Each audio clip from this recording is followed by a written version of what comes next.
Le jour où j'ai compris que ma mère m'avait vendue. Le jour où l'homme a posé sa main sur ma tête et a dit « Elle nous appartient maintenant », mon cœur s'est arrêté. Ma mère, sa fille, ne pleurait pas. Elle évitait mon regard, serrant un sac rempli d'argent comme si sa vie en dépendait. Le vent soulevait la poussière rouge de notre cour à Ouagadougou, et personne n'osait parler. Même les oiseaux semblaient fuir ce moment. J'ai murmuré « Maman », mais elle est restée silencieuse. C'est à cet instant précis que j'ai compris qu'elle venait de me sacrifier, sans savoir pourquoi. Le secret qui rongeait notre maison.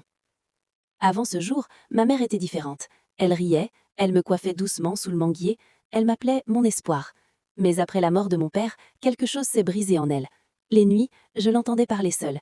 Parfois, des inconnus venaient tard, frappaient 3 fois, puis entraient, sans dire un mot. Une nuit, je l'ai vue compter de l'argent avec des mains tremblantes. Quand elle m'a aperçue, son visage est devenu dur. « Retourne dormir », a-t-elle ordonné.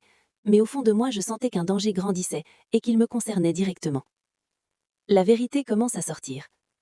Le lendemain de la vente, j'ai surpris ma tante Aïcha pleurer derrière la maison. Quand elle m'a vue, elle a hésité, puis elle a murmuré « Ta mère a fait un pacte pour sauver quelque chose. » Mon sang s'est glacé. Sauver quoi? Sauver qui?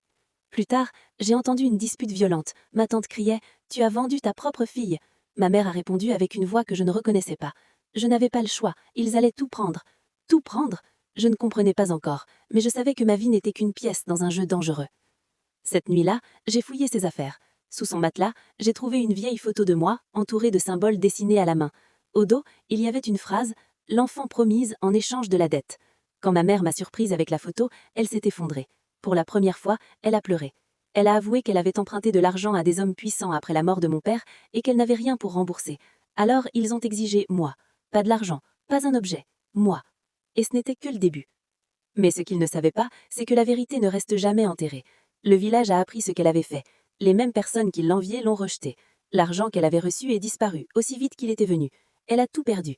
Son honneur, sa paix et presque sa fille. Aujourd'hui, elle vit avec le poids de son choix. Et moi, je vis avec la cicatrice de sa trahison. Certaines dettes détruisent plus que la pauvreté. Elles détruisent les âmes. Si cette histoire t'a touché, abonne-toi et aime la vidéo, car le prochain secret est encore plus choquant.